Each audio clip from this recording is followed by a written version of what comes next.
All right. Today let's look at how to do a wear analysis inside Ansys LS-Dyna. What we're gonna do is we're going to look at a deep draw sheet metal forming process that look like this. Basically, as the punch pushes down, right, the piece is gonna get deformed into the shape of the die.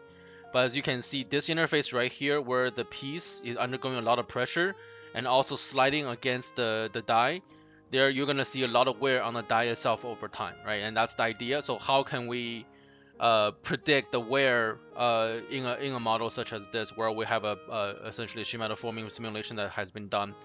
So what we're gonna do today is that I'm gonna do a quick demonstration of how to generate some initial wear data. We're gonna review the key cards and the theory behind what Dyna how Dyna is able to handle this kind of simulations. And then we're gonna talk about what needs to happen in order to continue the simulation with a worn geometry.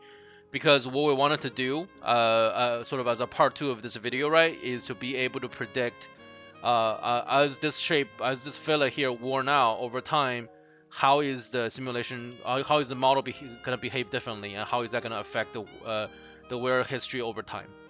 Okay, all right, let's get started. So what I have here is a geometry that basically look like this, right? All I have is like these four pieces right here are my punch. So I'm gonna name them punch. These four body basically allows me to sweep mesh this whole geometry after I divide it into four different pieces. Nothing special. What we want to do here with these geometry here is that I'm just gonna assign them the basic steel material, and then I'm actually gonna make them rigid later on, so it doesn't really matter a whole lot, right? And then over here, this is going to be our die. Uh, this right here is going to be our piece, or blank, and this is gonna be our cover. When the cover itself doesn't really move a lot. Now the piece itself is going to be a aluminum material, uh, and then the die itself is going to be made about a 80 KSI steel. The cover can just be a structural steel. It doesn't matter. We're not really exactly interested in the cover. But for the sake of sort of consistency, I'm gonna keep that the same steel as the base. Okay. All right, and that's the basic material assignments. Now, for something like this, I always get rid of the body interaction. As you know, that turns into a single surface contact, which is really not what we're looking for here. What we wanted to do first is to define some contact. Okay. Now, for a problem like this, it's actually exceedingly simple because everything is coincident and all. So what I can usually do is to generate some frictional contact pairs. So let's go ahead and do that. I'm gonna do a 0.5, 0.4. Oops. 0.5 is FS, 0.4 is dynamic, and I'm gonna do like, I don't know, 0.1 decay or something like that. Maybe I'll leave it. It doesn't matter that much. Okay. The first thing we'll want to do is to define the relationship between the piece and the punch itself. Right. So I can get rid of that and then just go ahead and select these three faces. Okay. So that's the first piece I wanted to do. Right. I'm gonna go ahead and just duplicate this. The second piece I wanted to do is between the piece itself, which is this surface. Oops, yeah, I'm sorry, uh, which is this surface. It's going to be mated with this piece right here. Alright, and that's just a basic, you know, sliding interface between that. And the last thing I want to do is to define the punch itself, which is going to be these four faces, and I'm gonna interact it with this face right here. Okay, and then that basically allows the punch to see the inside of the piece. Pretty easy. On all three of these, it's going to turn into a contact automatic surface to surface contact pair, which is sort of what we want. Nothing special, right? All right. Next, what we're gonna do here is that I'm going to define some basic geometry here. Let's go ahead and change our units to millimeter ton, which is usually the units that we want to use anyway, right? And then what we're gonna do next is that let's go ahead and change the global to 2, and then I'm gonna sweep the few pieces here. I'm gonna sweep this piece, change that to a sweep formulations, and then what I want is to have 3 elements across the thickness, right? For something like this, 3. And we're gonna test it out to make sure it works right. I didn't define a source and target, but hopefully you could figure it out on its own. Okay, good, it did. And then the next thing I want to do is to also add another sweep method, and then I'm going to add another sweep method, and then I'm going to sort of define the body I wanted to sweep, which I think in this case I only want 1 division of thickness, right? So I don't really want anything special, because this part is going to be made into rigid. I'm not exactly interested in the pressure on it, so I'm just going to turn this into a single brick mesh of a sweepable body. Oh, by the way, I already no merged these 4 body together before I started the demo. So just so they're shared topology together, they're no merged together. All right, nothing special to it. And the rest of the geometry doesn't matter that much. For a piece like this, I guess technically I could make the interface around the element here a little bit denser, right? So I could technically make this piece a slightly denser part. But for now, you know, for the sake of demonstration, this is okay because we're only doing a single cycle we're studying in this case. So if you look at the interface right here, it's not too bad. It's not great, but it's not too bad. I could probably make this a little bit better in a full run later if I wanted to do it. But for now, it's okay. Okay, and that's the model that I have so far. It's the mesh for the whole geometry. Now, for the rest of it, what we want to do a few different things, right? So we want this to be a quasi-static analysis, right? So I could set this whole thing with a termination time of 0.1 to start. It usually is going to be okay. I don't really need to do much of anything else. I'm exporting the model in Newton millimeter, right? As I indicated earlier.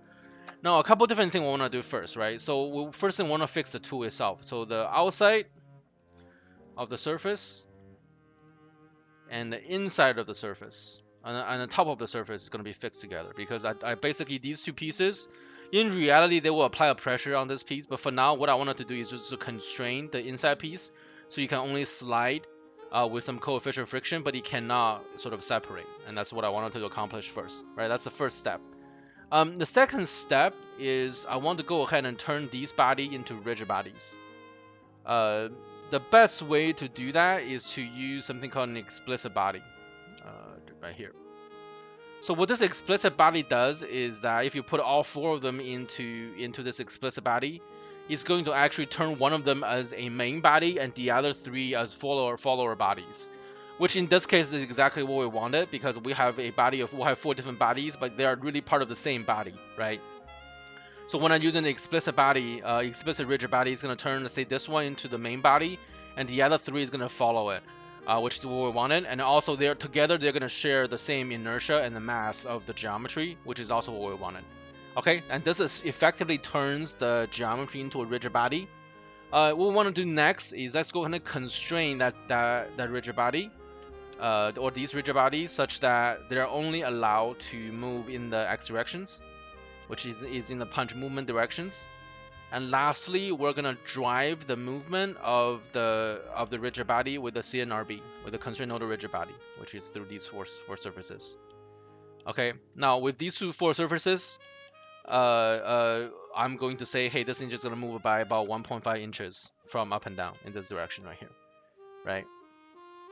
And then the other can just be left for free. It doesn't really matter because I already constrained it, so you don't really need to include them anymore. I can just leave them as free. These 4 body cannot really move anything except for in x directions, and I will constrain them in this group right here. Okay. All right. So these 3 things basically ensure the punch is behaving correctly, and then I also have the die and the top cover piece also constrained correctly.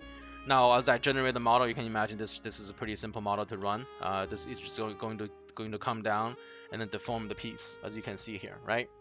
Okay, so after this is all done, right, I'm gonna do a few different things. So as usual, I'm going to omit my control cards and omit my database cards, because I'm gonna use my own database cards and control cards. Now I'm gonna skip exactly what I put down here because it's not really that important. except for a few different ones I'm going to talk in greater detail about. Okay, so let's go ahead and do the control cards and database card first. Now for the database card, okay, what we wanted to do, I'm just gonna go ahead and just drive. So what I have here, as people know that watches my video knows, I have a default set of control cards that I use. Right here, default control cards and default databases that I use right here, right? So I'm basically just copy them over to the main body after adjusting them a little bit. The biggest adjustment I made, right, is that I know I don't really need this, so I'm gonna go ahead and delete it. The D3 probably we don't really need that. We also really don't need some of these other ones. But even them won't really hurt, it just gets ignored. What I also want to make sure we have is the infer, the extend infer, and the binary infer. These stands for interface forces. These are what we needed in order to properly capture the where study that we wanted to do. Okay. Now for the control cards, pretty simple. I'm gonna just take the basic control cards I have from my default card. I'm just gonna put it in here. For the most part, most of these are okay. We don't really need to change them. Even if I didn't do the default ones, you'll likely still also be okay.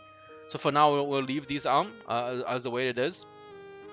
A couple of different other important thing, right? One we want to do is to add a card called a contact add where. Now the contact add where card is essentially this right here. So this contact add where card, right, basically is going to invoke the Archard where law. The Archard where law is basically defining the amount of wear you have in the model based on the contact pressure and the sliding distance, as well as the hardness of the material in both the A side and the B side, right? As well as a diminished scale factor, usually a very small number. K value is a very small number usually. And then together with the hardness of the material you input, and then based on the contact pressure and the sliding distance, is going to calculate how much the surface is supposed to wear. And the wear is represented as a form of nodal movement in the dyname file, right? So the first thing we want to do to be able to allow the wear data to write into the dyname file is to make sure we write out this contact add where card. Now this contact add where card that we want to be able to add in is basically this one right here. So I'm going to use a very small K value, and then the hardness of the material, and I arbitrarily choose 100 and 200. Now in reality it might be a little bit higher. What these two numbers are is going to be based on literature and based on whatever research you can find, right? For the sake of demonstrations, I'm just going to use some number to give me some results. It doesn't matter nearly as much. Now the next one we wanted to do, as sake of demonstration, is I want to generate the interface spring back LS-Dyna. Now this card is what allows us to be able to write the content information into the dyname file, right? Which allows us to restart analysis with a deformed geometry. Alright, now this 99 right here is a part set ID, and that's the thing that we haven't done yet.